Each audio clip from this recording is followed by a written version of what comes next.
Michael, Yeah. when you call timeout there with a couple seconds left, what play are you drawing up? What's the conversation in that huddle? Well, yeah, we got the stop with Jamal Steele, and I tried to call the timeout right away so we could advance it. The referees obviously didn't give us that, so we had to take it out three-quarter court. And the first look was going to be Jamal Murray up the sideline. Second look was going to be KCP coming off of Nicola. And then obviously lastly, Nicola flashing back to the ball. And then I said, I want you to take 2 dribbles over half court and shoot the 3. And he executed the play to perfection. But great players make great plays. And, Nicola catching the ball there and then making something happen behind that is just incredible. That's our 6th road win in a row. And when you get down to this team, it's very easy to drop your head in this building with that crowd. And that's probably the thing I was most pleased with tonight is that everybody, coaches, players, we just stayed the course, even after that third quarter, which they dominated. But we closed that game, I think it was a 25-4 run to close. And you don't see that happen to that team in this building very often. So very proud of our group for staying with it. I thought Aaron Gordon was great being back in the Bay, 30-9. Nikola Jokic, another Sombor triple-double. And I thought Jamal Murray's, a lot of times you'll see like Jamal's energy, he wills us to a win sometimes. And I thought his energy, he got in the foul trouble, but I thought he was terrific throughout, especially in that fourth quarter. And the last guy you got to mention is Peyton Watson. Look at a young kid like Peyton, who's basically a rookie this year, closing out a game on the road and making some really big plays on his way to 19 points and 5 rebounds. You just rattled off a lot of names, and you guys were a well-balanced team, a very deep team last season. But do you feel, or how balanced do you feel that your team is right now? Well, yeah, I think with our starting lineup, we have guys in that starting group, Jamal, Pope, Michael, Aaron, Nicole, that can all have big nights. We play the right way, 28 assists, only 9 turnovers. And then off the bench, obviously, Reggie's capable of having a big game. Peyton had a big game tonight. And, the reality is, we're playing a lot of young guys off of our bench. So when you play young guys, there are going to be, some ups and downs. And we're living with that because we feel that Christian, Peyton, Julian, all those guys have very bright futures ahead of them. So the experiences that they're getting now is only going to help us as we move forward, not just this year, but for many years to come. Hey, Coach, what with the three-point defense being what it was tonight, what did you guys find to close out on the 25-4 run? Yeah, it was the most important thing, Bob, was just not giving in, not giving up, not letting go of that proverbial rope. And so there was a belief, and we just kept on chipping away. And then we'd get another stop and we'd score. We get to the foul line. And the next thing you know, it's a 12-point game, it's an 8-point game, it's a 5-point game. And next thing you know, we win the game at the buzzer.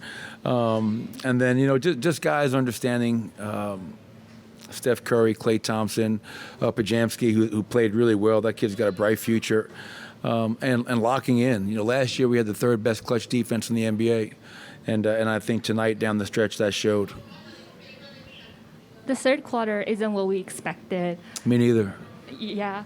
So would you think that there's any way that can be done better, executed better for this team? Yeah, it was, to your point, 44-24. So we didn't defend it all. They scored 44 points that quarter. And then offensively, we were just very stagnant. You look at, we won every other quarter aside from the third quarter. And unfortunately, it was a 20-point deficit in that one quarter. So we could have been better offensively. And to be better offensively, that always starts with your defense and your rebounding. But they came out hot. They came out on fire. And we didn't do a whole lot to disrupt their rhythm. And we'll watch the film. We have the toughest back-to-back in the business tomorrow night at home, going from the West Coast back to Denver. But hopefully our guys are ready for that challenge. Coach, it's more of a big picture question in terms of you guys have bigger things in mind, obviously, with what you accomplished last year and where you'd like to be playing at the end of the year. How do you maintain that focus now and the urgency that you need game to game now, knowing that your guys are thinking we want to be playing in May and June? Yeah, it's definitely a challenge, and that was one thing we addressed going into training camp was understanding you've gone from being a team that was a hunter to now being hunted by 29 other teams who are trying to dethrone the reigning NBA champions. And understand that every night you have a target on your back. You're going to get everybody's best. Golden State's used to that. They've won 4, and everybody gets up to play the champs. And so I have to remind our guys at times. I got to jump our guys at times. And you have to trust your veteran core group and our starters to bring it and to hold each other accountable. It can't always come from me. And I think for the most part, we've won 6 in a row on the road, as I mentioned earlier. We're now, I think, 11-2 in our last 13 games. I think we're doing a pretty good job of understanding every single night we're going to get the opponent's best, and we have to bring it, and we have to hold ourselves to that standard that we always talk about. And when we're not living up to that standard, it's a collective accountability. We all have to be better. You mentioned the third quarter kind of getting blitzed by the Warriors. You also talked about how impressed you were with your guys to be able to stick with it. What did you see change? I mean, I think you started the fourth on like a 13-0 run. Like, what did you see change in that quick amount of time to push you guys to that run? Yeah, I mean, they came out in the third quarter very, very aggressive, and we didn't match that. They had us on our heels the whole third quarter, and that's why they outscored us 44-24. And then I felt, okay, enough's enough. Our backs are against the wall. Like, we have to go now.